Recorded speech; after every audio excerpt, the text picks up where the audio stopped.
Alright, welcome. This is the 2018 Oscars review, or James Splains the Oscars. I mean, what else could you be looking for in a video clip? Just that, right? Okay, I'm going to make this short and sweet. It should be only, I don't know how long it's going to be.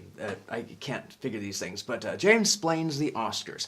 Now, there'll be two sections of this. The first is sort of the history of how I got to be at the Oscars, or watching the Oscars, and the second part will be just my review of the Oscars, so you can skip to the second part if you just want the second part, but let's just watch it all. Why not? We're here, right? Okay, the history. I've never watched the Oscars, well, until yesterday, or the recent one in 2018. I just never watched the Oscars because, well, there's different reasons, but now the biggest reason is I just don't have cable. I canceled cable, so I couldn't watch them by myself. So I never watched the Oscars. I knew of them, and I had seen clips from them, but I never watched it. It was just bits and pieces. The funny thing is I always watch the news afterwards or during. Sometimes I'd be on the computer, I'd be just kind of catching the news, and I was curious about it. For the main reason one of the reasons, I never saw the movies for half the time, so I wouldn't know what these movies are, what they're talking about, so it didn't really apply to me because it was hard to have an opinion on something I knew absolutely nothing about. But that actually doesn't stop me. I am a trained professional. I've had opinion for over 20 years now, so that has to count for something. But I never watched it. I did, yeah, like I said, I checked the website. So, but all of a sudden, how did this happen? Well, gosh, it's a long story. Well, this year, let's go back. I had a friend, and she came with me to a Super Bowl party, and I appreciated that. So the next thing she said, how about you coming with me to an Oscars party that she goes to every year? I thought, Oscars? I don't watch the Oscars, but she didn't really watch the Super Bowl, so I guess it was a fair trade. So I kind of considered it kind of a duty or obligation at first, but now that changed.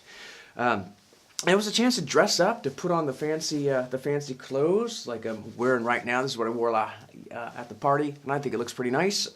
My old community college tuxedo. I cannot get enough miles out of this thing. But it was fun. So we dressed up, and I actually had to be ready by 3:30. The call time was 4 for the party, and I was expected, to be ready at 3:30, and I was. My friend was not. She came at like 3:45, so I didn't say much, but I feel like I have that little not a get out of jail, but get out of being on time card. I don't want to ever use it unless I have to. But I do have that in my pocket now, right here as we speak. So anyway, it was at a hotel ballroom. I think it was at the Four Seasons or something like that. And I had been there before for a company party years ago. That was kind of nice. But the party itself was really nice. I had all this food and this fancy fountains and a chocolate fountain and a punch fountain. And there was no like tequila fountain, but that's okay. We can't have everything.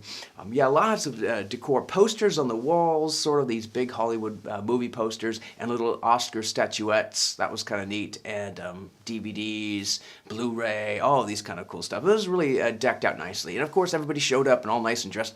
I think I was one of the top dressed people there, but there were a lot of nice outfits and stuff like that. So it was nice to be at a formal event. How often do you get to go to a formal event? Even fun to say formal event. I can't say that enough. There was a bar there. The bar was actually inside the room too. So I mean, the bartender was right there. Just have to just go up and order drinks. It wasn't hosted, so you have to pay for it. And of course, you got to pay those level of prices. But that's to be expected when you're there. And you got a tip too. Of course, the bartenders don't make their living on the salaries alone. So I didn't mind. I mean, I figured a few drinks, it was worth it. I mean, it's part of being there. And of course, the guests weren't asked to pay anything for the party and all that. So that was a good deal. But moving on.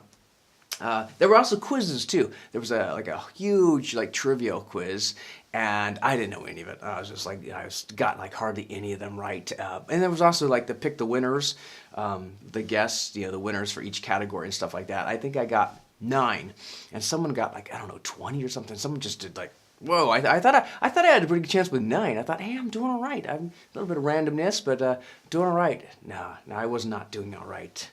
Not at all. Okay, but now the part as I review the Oscars itself, and my opinions. Again, I've had an opinion for 20 years. I am a professional. As far as the hosting goes, Jimmy Kimmel, I thought it was a pretty good job. I guess he did it last year. Didn't see it. It can't compare. But I thought it was fun. It was entertaining. The opening monologue, I found myself laughing quite a lot. It might have been the the beer, but I still was laughing either way. I don't always laugh after drinking, so there's something to be said for that. But it was a good opening. It was funny. It wasn't too heavy on politics, and you kind of expect like, do we have to do a ball?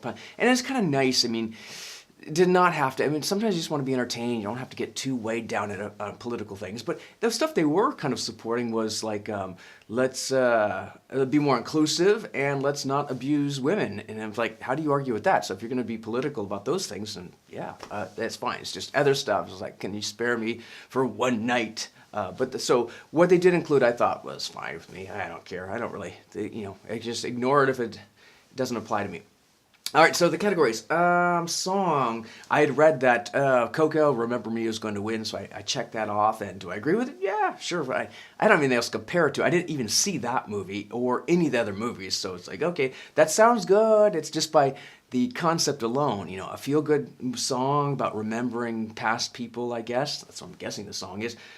Sounds good to me. Check and win. Woohoo! Cinematography was Blade Runner. I didn't see that, but it just sounds like the cinematography would be good. Although, the interesting thing is, I think for cinematography, I kind of would expect it to be real. I mean, if it's CG, it's not really cinematography. You're not like epic. I'm used to epic landscapes or stuff like that. But if it's all kind of fake, then yeah, but I guess, I mean, you get the end result is the same on the screen. So fake or real, it is cinematography. So sure. And again, I didn't see Blade Runner or any of the movies that was competing. No, I did see Dunkirk. So I don't know. What can I say? Hair and makeup, Darkest Hour, which, okay, I mean, maybe it was the transformation to get Gary Oldman into Churchill and everybody having the, late 30s hairdo. Fine by me, I suppose, if you don't have anything else like, I don't know, more significant to compare it to. I mean, okay, sure, they did the 1930s just great. Give them a thumbs up for that. So, I don't know. I can't say much about that. Editing, Dunkirk, I guess. Although the interesting thing is the strength, I suppose, in Dunkirk was always kind of its weakness because it had some creative, unique approaches to editing or maybe the storyline, the flow. And I also thought it was kind of its weakness. I was like awkward at times, didn't know exactly where I went, night and day, and thought, I don't know. At times I kind of was like more confused, but I guess that was just me since they won the award. Costume.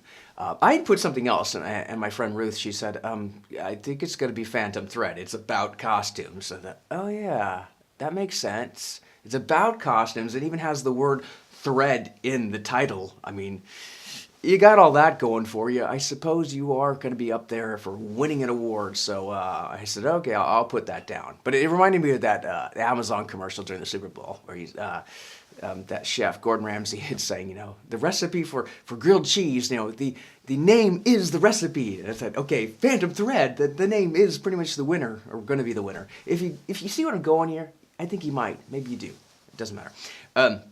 Screenplay, Get Out for Best Original Screenplay. And to me, that's a great pick just because it was pretty original. And I just did, a horror suspense, I guess that's not totally new, but this had a pretty cool concept that I hadn't really seen before. I don't see that many movies, so that's something. But I thought, yeah, that sounds good for that.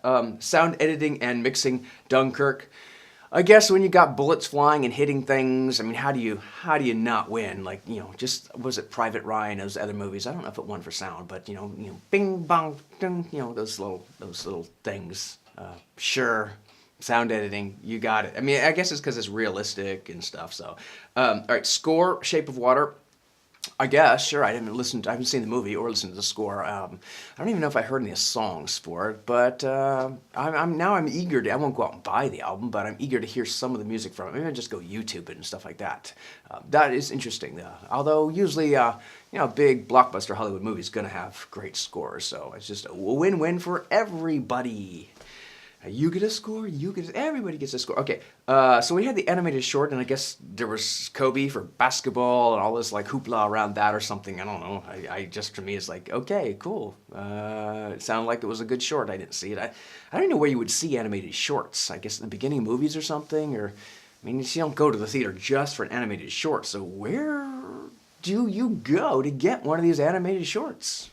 I don't know. Actor, Gary Oldman, fine by me. I think because of the difficulty level, it wasn't exactly the most entertaining thing because it kind of got boring after a while, and I was getting sleepy. And I thought, even though it's I don't know, it's like War and Peace is a great novel, and I have read it, but I'm not running out to read it again. Actually, I like War and Peace a lot. Let's go with Moby Dick. Moby Dick's a great novel, but I don't know if I want to read it again. Someday maybe, but I can appreciate how good it is.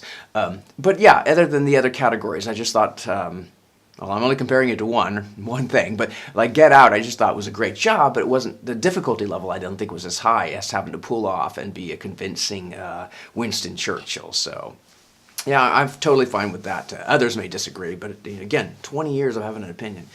Actress Frances McDormand. I didn't see the movie, but I did read good things about it. I just read headline news, and sometimes they tell me, this person did a great job. Okay, click. I actually went for that one, but it sounded like she did a great job, and that was cool to see. What else do we got? Director for Shape of Water. I didn't see the movie. I'm guessing it's great direction. I don't know. I mean, I can't really say, but it sounds okay. And finally, Best Picture, we have Shape of Water. I don't know. I've only seen clips from it, and I guess Dunkirk would be my other pick, but I don't know. Actually, I picked Post because I heard, again, good things about it. Dunkirk, I thought, it is a great movie, but it's just, I don't know. It's just something like, for me, it was like, it didn't move me. It's like, whoa, epic. It's just like, good, cool, if that makes sense. Okay, Shape of Water. So now I'm really curious about it because it seems a little goofy for the previews I saw. Just like a fish man, like it was like, what was that, Mermaid? What was the Tom Hanks movie? The little, not the Little Mermaid,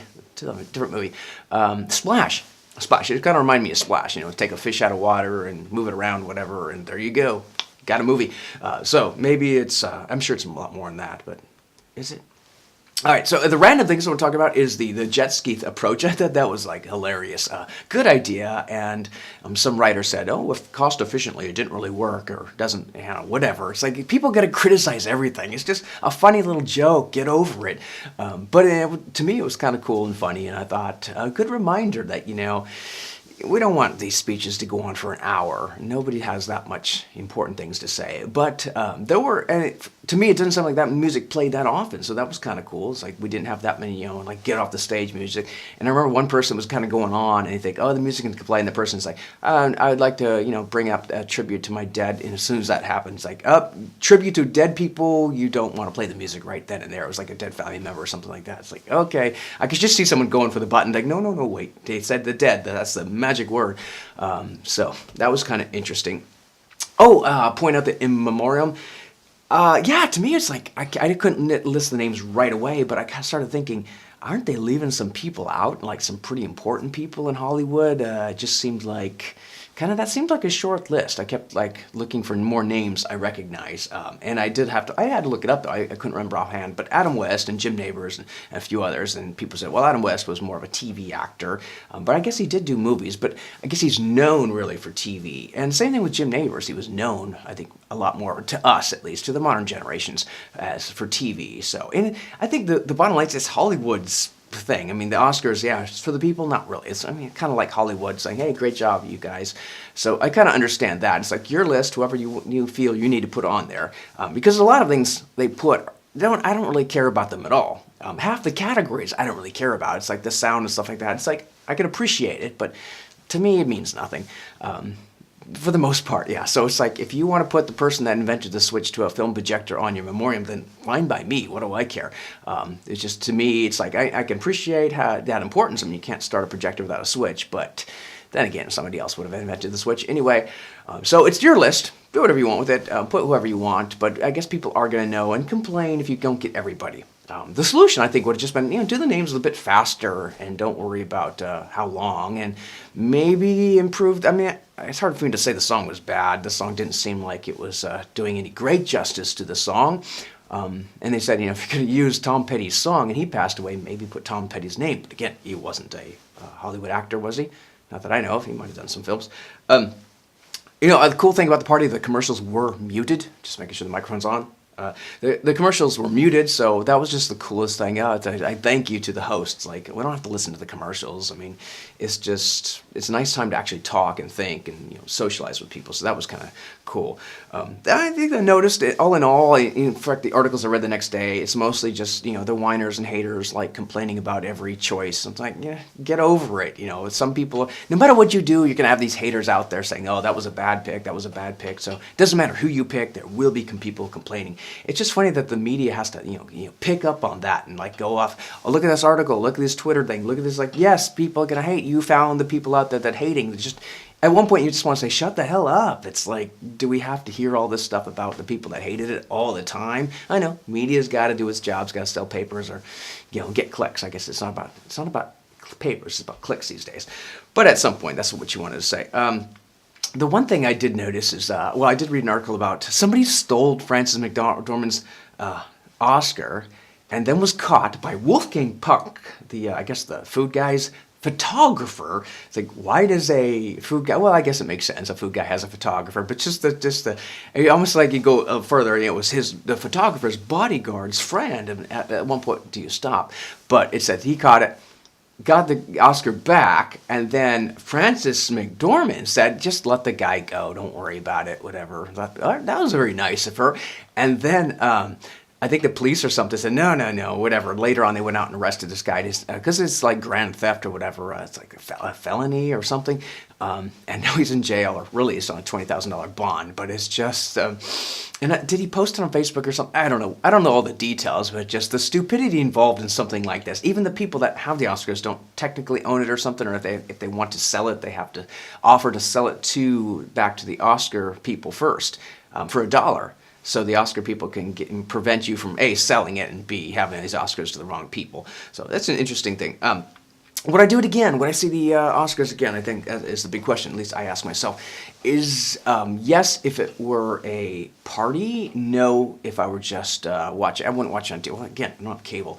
But now I wouldn't watch it on TV just by myself. I think a party made it worth it. A party made it fun. And I would definitely do it for a party again because I had a lot of fun. It was a blast. It was like the time flew by. It was just fun and great to dress up and eat food and stuff like that. But no, I wouldn't watch it just on TV by myself. It just, to me, then it would be boring again. So that's my result. If you disagree, that's okay. But if you totally like it, then thumbs up would be cool, or a comment would be cool. Yeah, everything would be cool. So that's it.